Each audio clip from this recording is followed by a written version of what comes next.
사도신경 신앙 고백함으로 목요일 새벽 예배를 하나님께 드리겠습니다.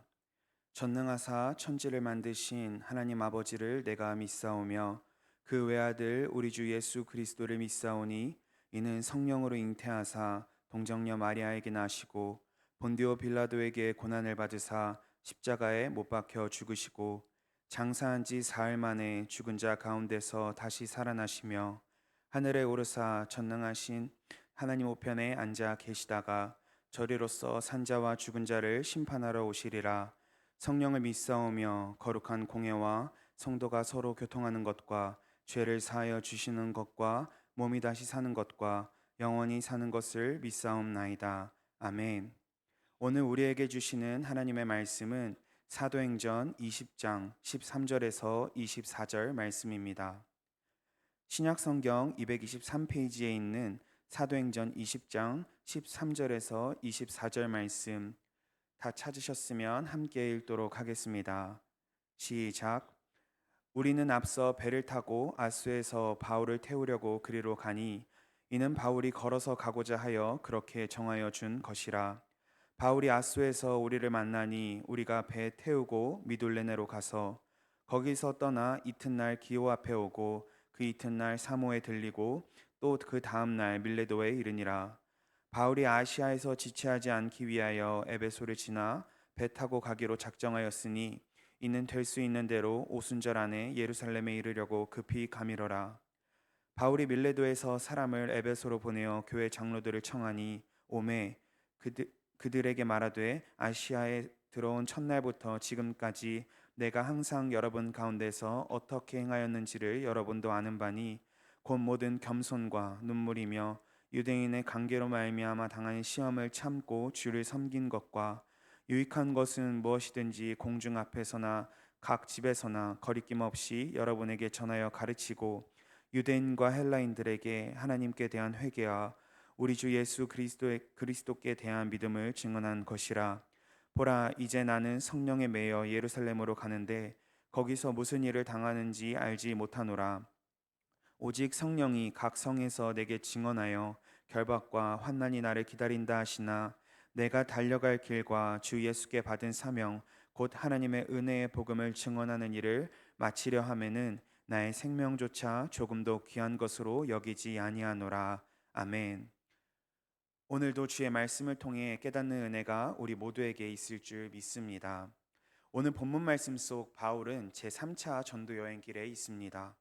드로아에서 일주일이란 시간을 보내며 복음을 전한 바울은 이제 예루살렘으로 발걸음을 옮기고 있음을 볼 수 있는데요. 16절 말씀을 함께 보겠습니다. 같이 읽겠습니다.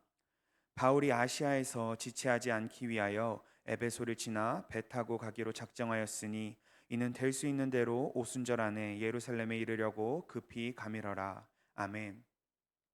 바울은 될 수 있는 대로 오순절 안에 예루살렘에 이르기 위해 급히 걸음을 옮기고 있습니다. 바울이 급히 걸음을 예루살렘으로 향했던 이유는 크게 두 가지로 볼 수 있는데요. 먼저는 바울이 선교를 다니며 이방 교회에서 모은 구제 헌금을 큰 흉년을 겪은 예루살렘 교회에 전달하기 위함이 있었고, 또 다른 이유로는 오순절이 되면 흩어져 있던 많은 디아스포라 유대인들이 예루살렘으로 모이기 때문에 그들에게 더욱 효과적으로 복음을 전할 수 있다는 이유가 있었습니다. 바울의 모든 걸음을 보면 하나님이 자신에게 주신 사명에 최선을 다하고 있음을 볼 수 있습니다. 그렇다면 바울은 어떻게 이렇게 매 순간 하나님이 주신 사명을 최우선으로 살 수 있었을까요?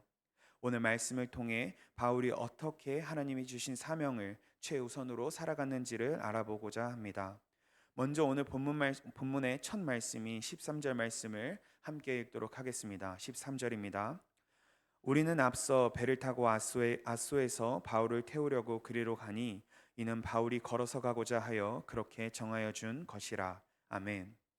그동안 바울은 거의 모든 순간을 동역자들과 동행하였습니다. 1, 2차 전도 여행을 포함하여 지금 진행 중에 있는 제3차 전도 여행에서도 바울이 홀로 길을 떠나는 것은 흔한 모습이 아닙니다. 그런데 오늘 본문 속 바울은 동행하는 이들을 아소로 먼저 보내고 혼자 육로로 걸어가겠다고 정합니다. 성경은 이 결정을 바울이 직접 정한 것임을 분명하게 기록하고 있습니다. 드로아에서 아소까지의 거리는 100길로는 30여 킬로 정도가 되고 육로로는 50킬로에서 60킬로가 정도 되는 길이었습니다. 또한 당시 상황을 상상해 보면 바울은 1, 2차 전도 여행으로 이미 지칠 대로 지쳐 있었고 몸도 망가질 대로 망가져 있었을 것이며 도보로 이동하기에는 그 거리가 절대 짧은 거리도 아니었을 것입니다. 또한 지금처럼 도로가 잘 정비되어 있지 않은 육로는 많은 위험이 도사리고 있었을 것입니다. 그렇다면 바울은 왜 굳이 걸어가는 길을 택했을까요? 오늘 본문 말씀의 앞 내용을 살펴보면 바울은 밀레도로 떠난 뒤 예루살렘에 도착하여 결국 죄인의 몸이 돼서 로마로 압송되는 마지막 여행을 시작하는 것을 알 수 있습니다. 아마도 바울은 일어날 모든 일들에 대해 짐작하고 있었던 것 같습니다. 이 상황 가운데 드로아에서 아소로 홀로 걸어가고자 했던 것은 바울에게 있어서 지난 사역들을 돌아보고 하나님 앞에 홀로 서서 기도하며 경건의 시간을 가지기 위함이었을 것입니다.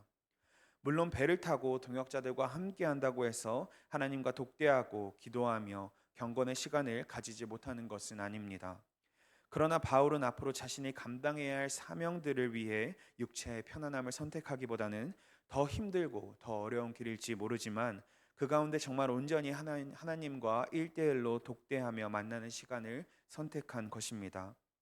바울의 이런 선택은 하나님의 사명을 감당하는 모든 그리스도인들에게 필요한 선택이며 당연히 우리에게도 필요한 시간이라고 생각합니다.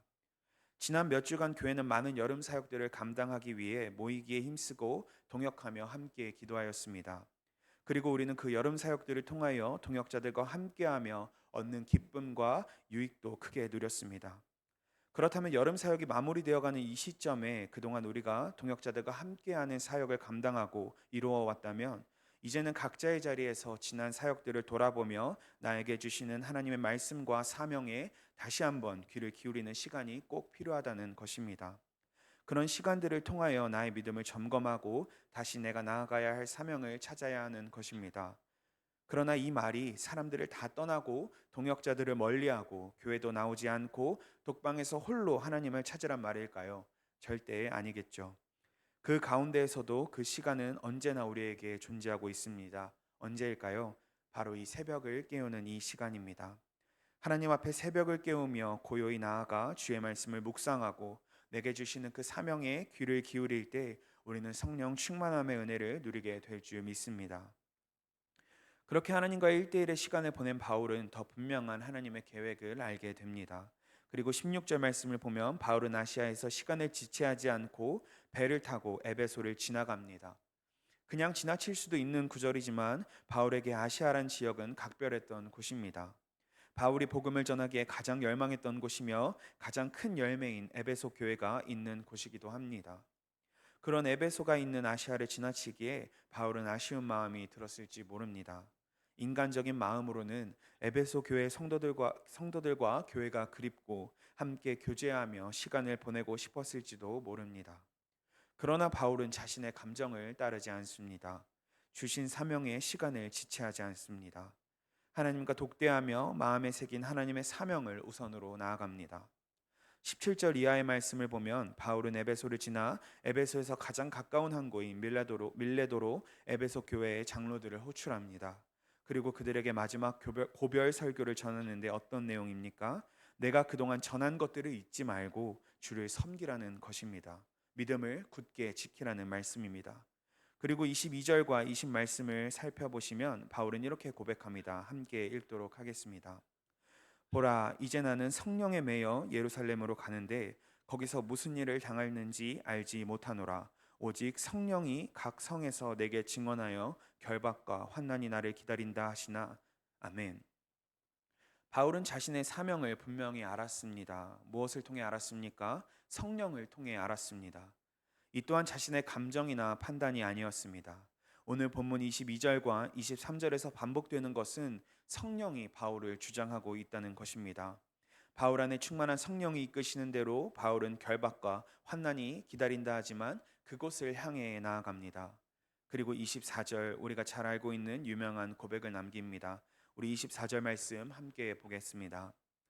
내가 달려갈 길과 주 예수께 받은 사명 곧 하나님의 은혜의 복음을 증언하는 일을 마치려 하면은 나의 생명조차 조금도 귀한 것으로 여기지 아니하노라. 아멘. 바울은 생명조차 귀한 것으로 여기지 않고 부르심에 응답합니다. 사랑하는 성도 여러분, 우리에게는 사명이 있습니다. 생명이 있는 한 우리에게는 사명이 있습니다.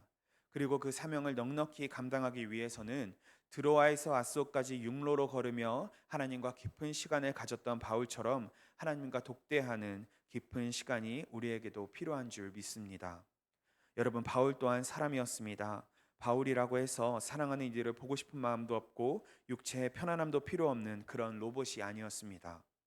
그럼 바울이 어떻게 하나님의 사명을 최우선으로 살아갔습니까? 바울은 육체의 편안함보다는 하나님과 마주하는, 하나님과 일대일로 만나는 깊은 시간을 사모함이 있었기 때문입니다.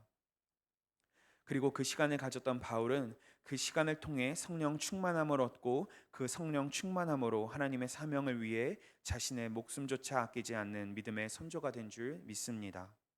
어쩌면 그 시간이 괴롭고 나의 육체를 더욱 피곤하게 하는 것 같을지라도 하나님과 깊은 일대일의 시간을 구하며 걸음을 내디딜 때 우리 안에 일하시는 성령님께서 우리가 살아가야 할 방향과 또 지켜내야 할 사명을 깨닫게 하시고 이루어 갈 수 있도록 인도하실 줄 믿습니다. 기도하겠습니다. 하나님 감사합니다. 오늘 이 새벽 주님을 만나는 시간 우리를 부르시고 주의 말씀을 듣게 하시니 감사합니다. 들은 말씀을 마음에 새기고 내 삶의 편안함보다 주님과의 깊은 교제를 우선시하며 기도의 자리를 세우고 예배의 자리를 세우는 우리가 되게 하여 주옵소서.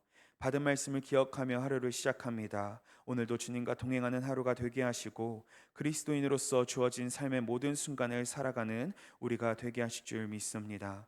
무엇보다 주님 한 분 더욱 사랑하는 우리가 될 수 있도록 함께하여 주시옵소서. 오늘의 예배도 주님 홀로 영광 받으실 줄 믿사오며 사랑이 많으신 예수님의 이름으로 기도드립니다. 아멘.